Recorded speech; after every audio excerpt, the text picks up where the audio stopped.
l'agression de la République démocratique du Congo par le Rwanda, le souverain pontife tire la sonnette d'alarme de la communauté internationale. Le vice-premier ministre, ministre en charge de l'Intérieur, a, au nom du gouvernement de la République, condamné les actes de vandalisme et pillage observés mardi lors des manifestations contre l'agression rwandaise.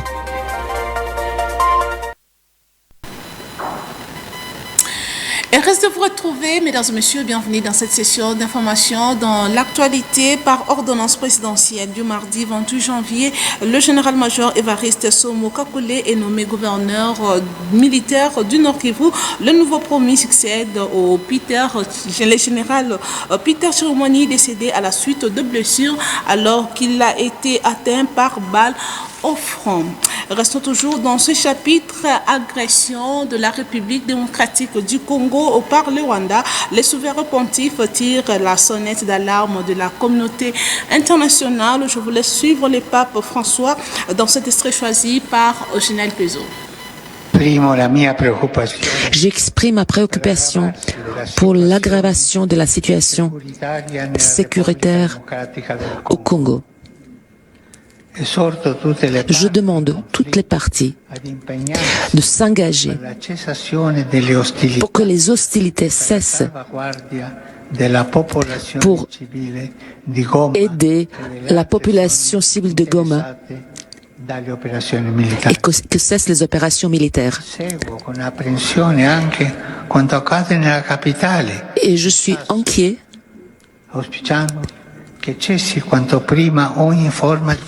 je demande que cesse toute forme de violence pour le bien de la population.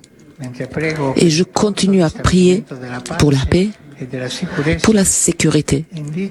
Et j'invite les autorités locales ainsi que la communauté internationale à un engagement maximum pour trouver la paix dans ces conflits.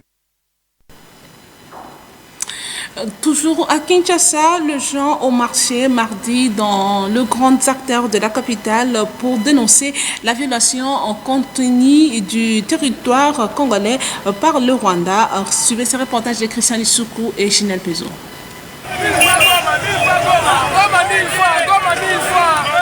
La population de Kinshasa a manifesté sa colère pour dénoncer l'agression rwandaise. Les manifestants munis de rameaux ont brûlé des pinets en signe de solidarité aux victimes de conflits dans l'est du pays.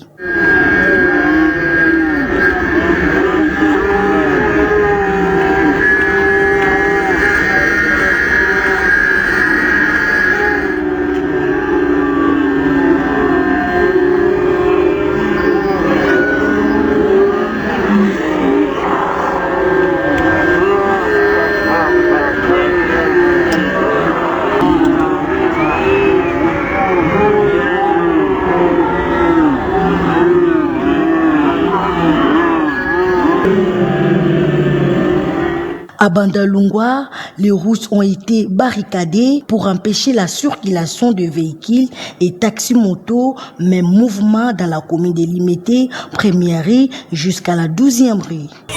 Mboka munene lokola Congo ka pays muke lokola Rwanda wana ekoki jamais kosakana biso parce que yamoni population totie mandala ba moto pona ko exprimer notre mécontentement na oyo ela ko se passer na mboka na biso. RDC nzamba pambola yango Bible lobi celui qui maudit son pays il sera maudit.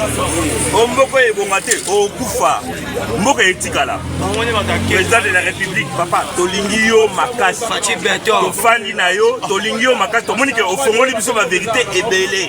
Sur l'avenue de la Libération, les manifestants en colère ont dit non à l'agression rwandaise.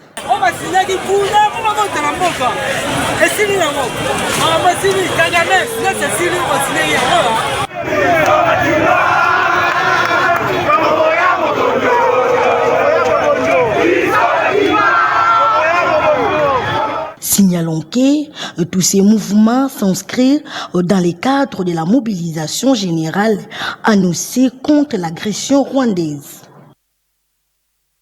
Premier ministre Judith Souminois, accompagné du vice-premier ministre en charge de la sécurité, de l'intérieur, sécurité, décentralisation et affaires coutumières, de la vice-ministre des Affaires étrangères et du président de l'Assemblée provinciale de Kinshasa, a effectué une visite sur le lieu des actes de vandalisme survenus mardi à Kinshasa. Suivez les détails avec Agathe Mézi. Lors de cette visite, la première ministre a condamné fermement les actes inacceptables de violence et de vandalisme, notamment à l'encontre des ambassades de France, de Belgique, des États-Unis, de l'Ouganda, de Kenya ainsi que de commerce. Elle a souligné que ces actes sont totalement intolérables. Judith Souminois a appelé la population à faire preuve de vigilance et à éviter de céder aux manipulations qui pourraient servir les intérêts de l'ennemi. La première ministre a ainsi rassuré le diplomate et exprimé son soutien aux victimes de ces violences. Dans un esprit de solidarité, le gouvernement a adressé un message de paix et de réconfort aux diplomates et opérateurs économiques touchés. Un geste très apprécié du côté de diplomates. De l'autre côté, le vice-premier ministre en charge de l'Intérieur a, au nom du gouvernement de la République, condamné les actes de vandalisme et pillage observés mardi lors de manifestations contre l'agression rwandaise. Le gouvernement de la République comprend tout de même la colère de Congolais. Je voulais suivre Jacques Chabani au micro de Ginel Pezo. Le gouvernement de la République a suivi avec beaucoup d'attention les différentes manifestations de soutien à nos vaillants éléments de forces armées qui se battent actuellement avec courage et bravoure contre l'agression barbare du Rwanda au Nord Kivu. Et note que cette mobilisation spontanée des Congolais à Bukavu, Kinshasa et dans d'autres villes du pays constitue un acte républicain. Le gouvernement relève avec émoi et indignation les actes de vandalisme et de pillage orchestrés contre les missions diplomatiques et les intérêts privés et étrangers dans la ville-province de Kinshasa. Le gouvernement comprend le cri de colère et d'exacerbation poussé par plusieurs Congolais aux souffrances infligées à nos compatriotes de l'Est, mais condamne avec véhémence les manifestations violentes sous toutes leurs formes. Après notre ronde des missions diplomatiques et de toutes les places touchées par des actes de vandalisme, avec son Excellence Madame la Première ministre et la Vice-ministre des Affaires étrangères, le gouvernement présente ses vifs regrets aux pays dont les représentations diplomatiques ont fait l'objet d'actes de violence susmentionnés et rassure que toutes les dispositions sécuritaires ont été consécutivement prises et que les auteurs de ces actes seront recherchés, appréhendés par la police et déféré devant les instances judiciaires pour des poursuites. Le gouvernement lance un appel au calme et rassure l'opinion que tous les moyens sont en train d'être mis en place afin de mettre l'ennemi hors d'état de nuire et de restaurer la paix sur toute l'étendue du territoire national. Le gouvernement exhorte par ailleurs le peuple congolais à demeurer uni et solidaire derrière les FARDC, les Wazalendo et le commandant suprême, Félix Antoine Tshisekedi Tshilombo, pour défendre notre patrie jusqu'au sacrifice suprême. Toujours dans ce chapitre, la vice-ministre de l'Intérieur, Eugénie Tchela, a effectué mardi à Kinshasa la visite de quelques ambassades après les manifestations organisées par la population pour dire non à l'agression rwandaise. Suivez la vice-ministre de l'Intérieur au micro de Ginel Pezo. Je viens de sillonner toutes les ambassades, se calment et ils n'ont pas été dérangés. Évidemment, il y a quelques cas isolés, par exemple l'ambassade de France et quelque peu d'autres, l'ambassade de Ouganda, qui ont été visités par les infiltrés rwandais, qui ont profité de la masse du mouvement spontané des Congolais et des Congolaises qui portent le soutien à l'armée et à Wazalendo.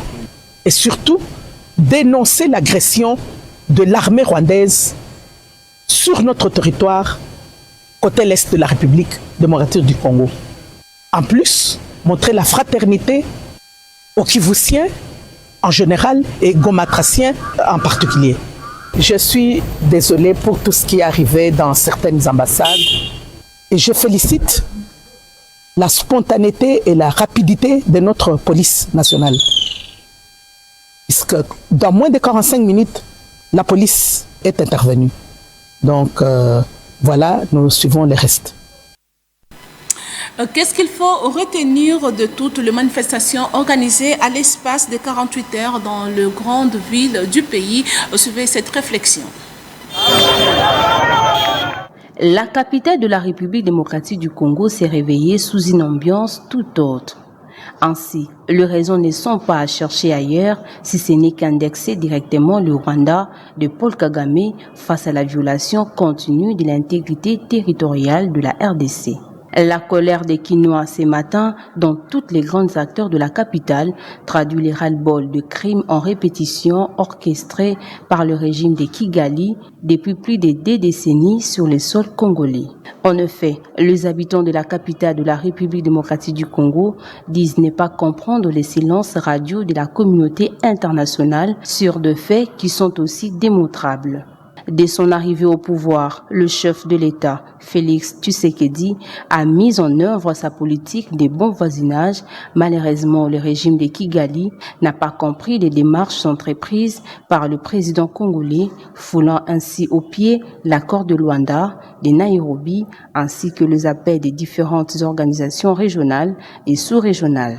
Les manifestations de Congolais organisées dans les grandes villes du pays à l'espace de 3 jours montre noir sur blanc que le pays des Kassavubu, Lumumba, Musée Laurent Désiré Kabila et de Félix Tshisekedi à vouloir finir avec le Rwanda sur tous les plans. Au regard de l'agression de la RDC par le Rwanda dans sa partie est, la communauté internationale doit ouvrir l'œil et les bons car le peuple congolais n'est pas dupe. Dans un autre contexte, le gouverneur de la ville de Kinshasa suspend toutes les manifestations publiques annoncées dans la capitale pour dire non à l'agression de la République démocratique du Congo par le Rwanda. Pour en savoir le raison, je vous laisse suivre Daniel Bumba dans cet extrait choisi pour vous. Et par l'occasion, na mettre sur séance na l'activité nyoso, ya ba marche jusqu'à une date où vous allez fixer. Pour encadrer la marche pacifique à l'endroit, il y a soutien à la population sur Est. Tout ce qui a été prévu pour l'instant, ils en ont nous et continue l'instruction. Donc, au pays ici, voilà. Donc, lobby, nous avons pour soutenir l'économie de Bisso. Nous avons quitté Nabitumba où nous allons engager Nayango. Donc, Bakinois, Zongo, Yamakasi. Alors, je pense que la Mikolo et Koya, vu la Kinshasa, a organisé la guichet Moko avancé. Pour la Corée, il marquer l'élan de solidarité dans les moyens financiers. Donc, il vous allez communiquer, je pense que même à niveau à RTNC, vous voyez, si vous guichet avancé, et vous avez un peu suivi et publié pour la relation de Kinshasa, ils allaient aligner l'indivisibilité à Congo. Congo, tout ça, Mboka, ou tout l'inga carte, abisso tigalara bongo. Direction la province du Kasaï, le commissaire divisionnaire adjoint de la police nationale, le général Silvano Kassongo, a présidé une réunion élargie aux différents responsables des unités de la police pour se rassurer de la sécurité de la grande manifestation de ce jeudi 30 janvier. Suivez ce reportage de Delphin Tundula. En prélude de la grande marche pacifique de soutien aux forces armées de la République démocratique du Congo engagées au front pour botter dehors les ennemis de la paix au Congo dans la partie Est. Le commissionnaire divisionnaire, le général Silvano Kassongo, commissaire provincial de la police nationale congolaise dans la province du Kasaï, a tenu une réunion de commandement à l'intention de commandants de grandes unités et commandants de garnison de Chikapa, et ce pour s'assurer de la sécurité de la population et ses biens, ainsi que l'autorité provinciale du Kasaï, Crispin Mukendi Bukassa. Lors de cette manifestation populaire, il sera aussi d'exprimer un soutien indéfectible au chef de l'État, Félix Tshisekedi, qui ne ménage aucun effort pour redorer l'image de la République démocratique du Congo. Les commissaires divisionnaires adjoints de la police nationale congolaise du Kasaï appellent la population au respect de consignes tout en évitant les actes de vandalisme ou le pillage. Pour rappel, la grande marche de soutien au FARDC dans la province du Kasaï est prévue ce jeudi 30 janvier.